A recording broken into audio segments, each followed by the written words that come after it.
What is up, you guys? Welcome back to another Sound Design Wednesdays. I still have plenty of other video series I still have ongoing that I need to finish. Just been super stretched for time. I'm building sample packs, a website, templates. This is one of the templates I'm building that's gonna, which I'll give you guys more details on once it's done, probably later this week. And just, finals in my college. So tons of shit I've been up to. So anyway, I'm going to show you guys how to layer. One of my little tricks for layering, because I get a lot of requests on layering, and I tell everyone there's nothing to it at all, but I'll show you guys some of the stuff. And I really wanted to show you guys this one because I'm not doing any EQ in here yet, and so it sounds pretty good, pretty raw like that.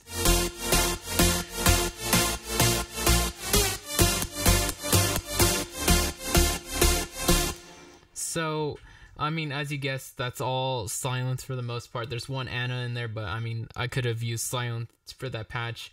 Now, the quick way to get this kind of sound, because I have other friends who are producers and like, yo, why don't you just use Nexus and you'd get the same thing?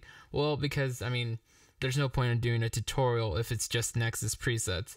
This is kind of more in depth, so I'll show you guys how I made some of these layers and kind of how I glued it all together. So let's start off with the group. So on the group, I have kickstart, an auto filter for effects, a little bit of reverb, and an OTT. So this is kind of my secret weapon for the group here.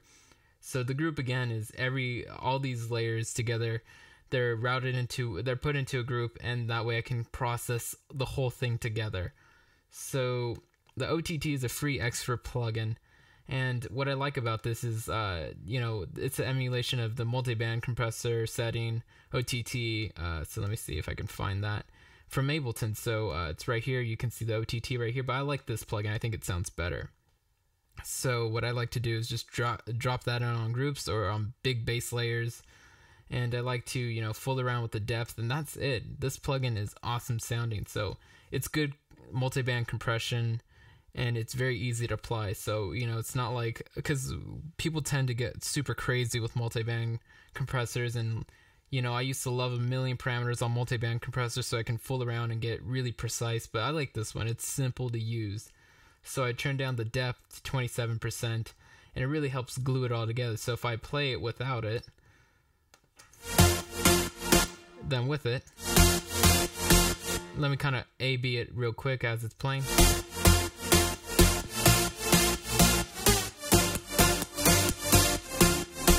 You can just hear how it kind of makes it more solid and just really it makes it less dull. So it's kind of one of those things that you don't know you need until it's there, because without it, then I feel the lack of it. And then we just have some reverb. So you can see I have a little bit low cut, high cut, pre-delays around where it is by default. Decay times around 1.6. And dry wet is at 29%. Diffuse and reflect I brought down to like around -10 dB. So it's a very like room sound. It's kind of like I don't want to say it's like a plate sound, but it's kind of supposed to be a more natural reverb as opposed to those really crazy netherworld long space like reverbs that would be much longer. This is kind of a short reverb. And so that just kind of puts all of these layers into the same space, on top of that. And of course that goes before the OTT, so that is going into it's being multiband compressed. And this filter here is just for effects. So I think there's one part right here where it's like a little filtered part,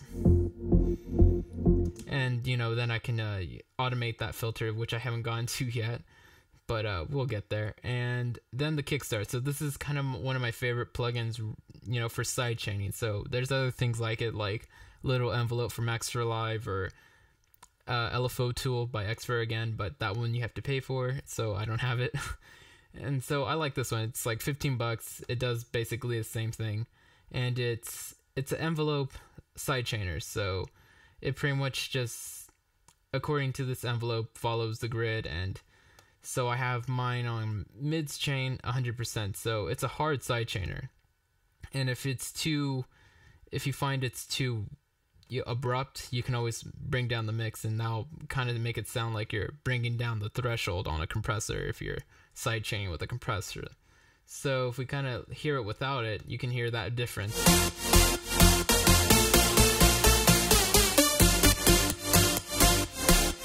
So that would be a ridiculous low threshold on any other compressor that's being used for sidechain. So I kind of don't really like to go for those crazy 100% or really low threshold type of sidechain. But with this one, I find that I can find that balance where I like it. And again, if I feel like it's too much, I can bring it down 50%. And then I could just play that.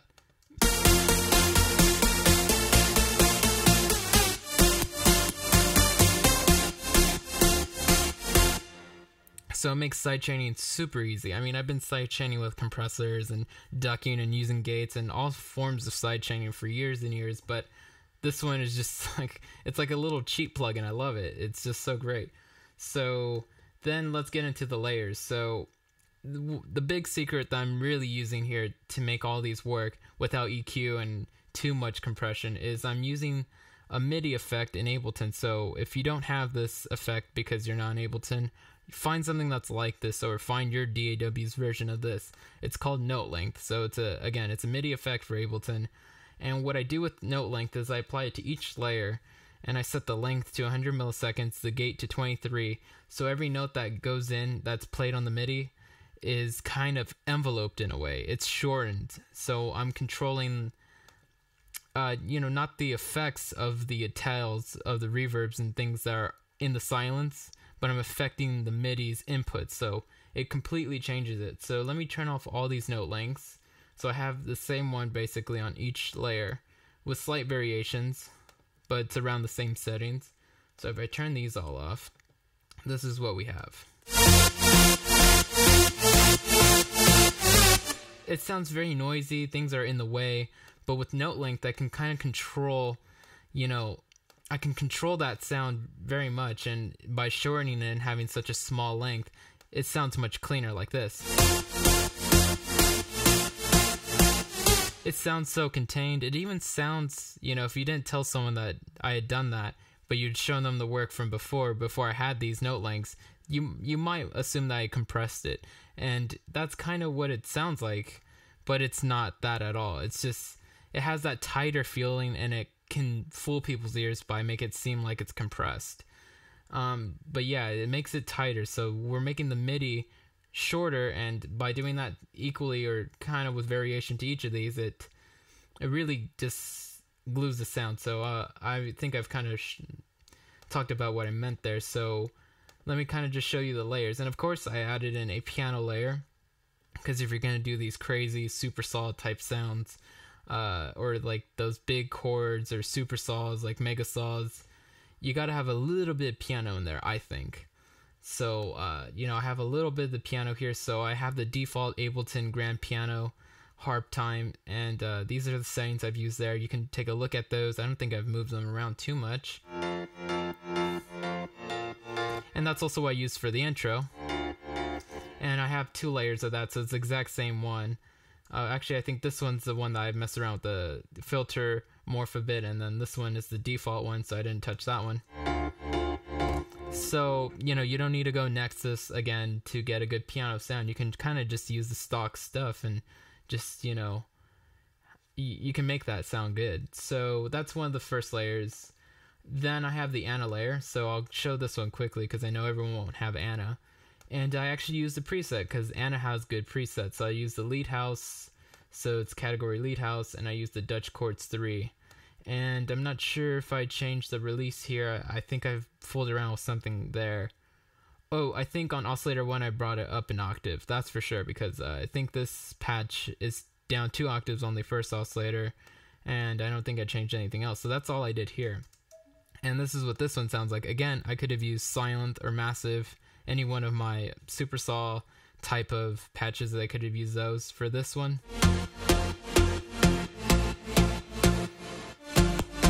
But I like the chunkiness of this one, so, if you're going to substitute this layer with, silent, make sure that you kind of bring down some of these oscillators down an octave from the other ones. You want to get really more of a plucky feel. This is kind of a plucky kind of feel. So that's kind of what we have going on there. And so these other silent layers are actually my own. So if I open this one up, so this is number 47 on my bank.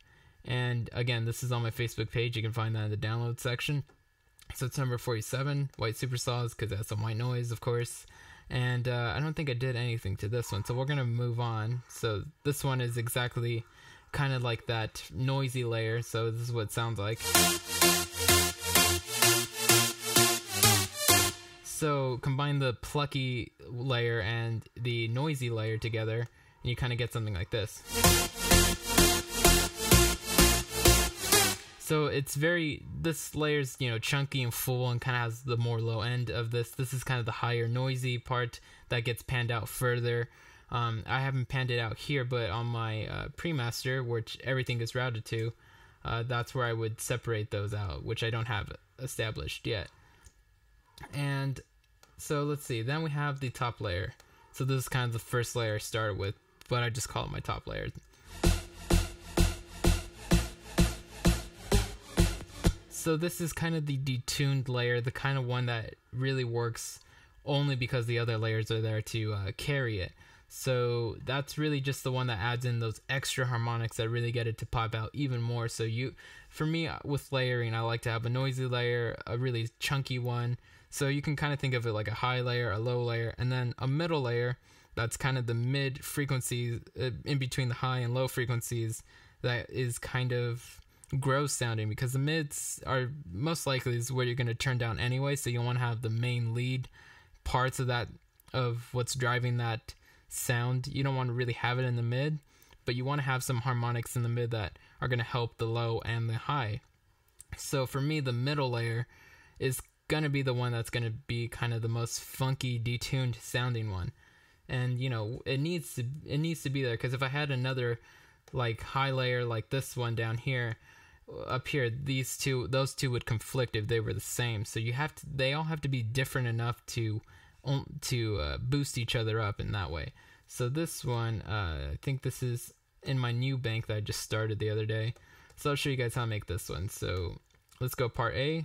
Make sure you go initialize the preset right here, so you get a blank patch, and we're going to turn down the volume because we don't want to clip this. And we're going to set the polyphony to 16, so that allows us to have a lot of voices and crap like that. And then for oscillator 1, we're going to put the phase around 70 degrees. Again, make sure this is a saw, because it's a super saw type thing. 8 voices, retrig on. And we're going to detune it to 4.38. So any further than that would be a little bit too much, and then it'd be kind of way too detuned to sound good with anything, at least to me. In this context of kind of like a main room type thing. And so oscillator 2, we're going to set a square wave, or as it's called in silent, a pulse wave.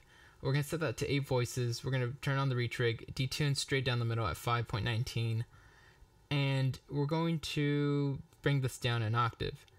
And so now that we have both those oscillators done, we're going to do the amp envelope. So the attack is at 0.05, so where it's at by default basically.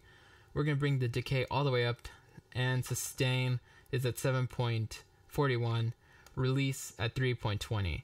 And so the release was kind of this tricky thing. I think this patch before had the release at 5, but that was too long. I mean, the reason why I'm choosing these shorter releases, not just on this patch and the other ones, is because I want this to be clean. I want the reverb tails I want to use reverbs to make these, ring out longer and have these tails if I want it. But for the most part, I want them pretty short, pretty contained. And so kind of with the note length MIDI effect, I just want the attack and nothing else. So that's why I'm giving it a short release. 3.20 isn't exactly no release at all, but it's short enough to, give it its dynamic and, not ring out forever. So then we're going to do the filter. So we're going to add on a low pass, 12 dB slope. So, that way it cuts out less frequencies over time, as the 24 dB slope would cut more frequencies quicker. And we're going to leave the drive and reso all the way down, cut off right where it is at by default at 168, or right down the middle. Then for our main filter control, that's going to be 100 1896 or what 1896.43 hertz. Okay, there we go. There's the number if I said it retarded. And then there's our reso. Our key track is at 3.29, and we have the warm drive on. So let me see if these LFOs are doing anything. So okay, it looks like I'm using this LFO right here. So LFO 1, that's on a Q pulse. We're gonna set this to free so we can use our rate according to hertz. So we're gonna bring that up all the way. Gain is at 4.29. Offset is at negative 4.76. 67 I mean. And we're gonna set this parameter to pitch A and B, and we're gonna bring that up to 0.10. So you're gonna barely move that, and that's just gonna, if you don't want to do that, you don't have to, but I do that because that's gonna detune it so quickly and so subtly that it's just gonna add this little bit of extra harmonic and a little bit of this kind of just extra content in there to kind of make it not seem wider but more rich. So that's what we're gonna do with that. Now let's do part B. So part B, we're gonna have, let's see. So for oscillator 1 in part B, we're gonna have a saw wave, 8 voices, retrig on. Detune is gonna be at 3.57, and that looks to be about it. Let me see if this amp envelope is the same. So it looks like for the most part we can copy part A's envelope. So if we just press on the little C right here and bring it over here and paste it in, we can copy that. So the release looks like it's at 3.72 here, so it's slightly higher. And then for oscillator 2, we're going to bring this up an octave. We're going to select another saw wave, 8 voices, retrig on, and we're going to invert this wave. So invert means that it's going to play this wave backwards. Or it's not a reverse thing, it's just the wave is going to be, it's going to start from a backwards position, but it's going to run, normally. So, it's pretty much starting from this point going that way, but, this way, if that makes any sense. So then we're going to set the phase to 180 degrees, detune to 6.62, and that seems to be about it for that one. So then, let me see, we're going to have another low pass here, 24 dB slope, no drive, reso at 1.95, and cut off straight down the middle. And so it looks like we've done everything. So let's do our EQ. So for the EQ, we're going to bring the bass all the way down, and we're going to select the bass frequency at 30 hertz. And treble is going to be the same thing. We're going to bring that all the way down. We're going to select the frequency of 1116. And so that's our EQ. And oh, this is important. I set this to 2-pole.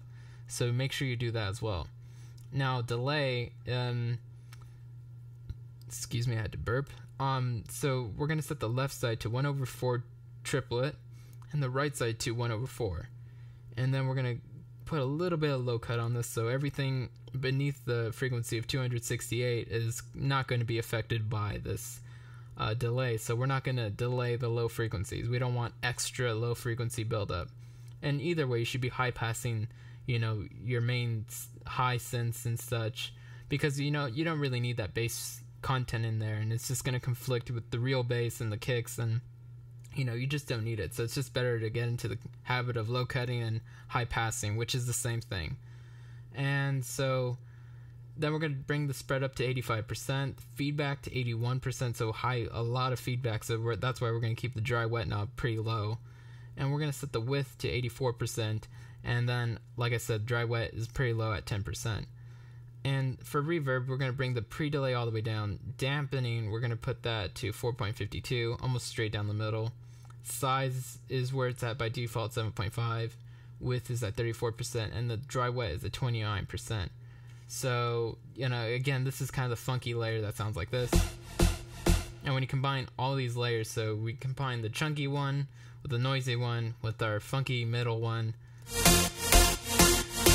And without that one, it feels, it could work without it, but just having that extra layer, it just tops it off.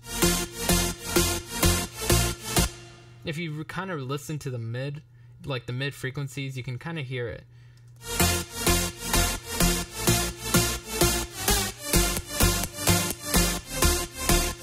I can really hear the plucks kind of pop a little bit. So I like that. So it's kind of emphasizing that. And then of course the piano is just there. That might be harder to hear. Maybe it's mixed down too low. So all together it's like, so you can really hear the low notes of the piano, and that's kind of making like for a little followed bass line sort of thing with the piano. But of course when you put in the real bass line, you'll still have plenty of room in the low frequency part of the spectrum to kind of add that in. So all together, that's what I had going, and that's all the little layers. And again, this is going to be a template that I'm working on for now. So I have another version where I have already all this stuff kind of done, but for now this is just the one I wanted to show you guys. So this template, I'll give you guys details where to get that when it's done. I don't want to speak too soon, but hopefully you guys like this, and I'll try to get back into the rhythm of uploading for you guys. So lates.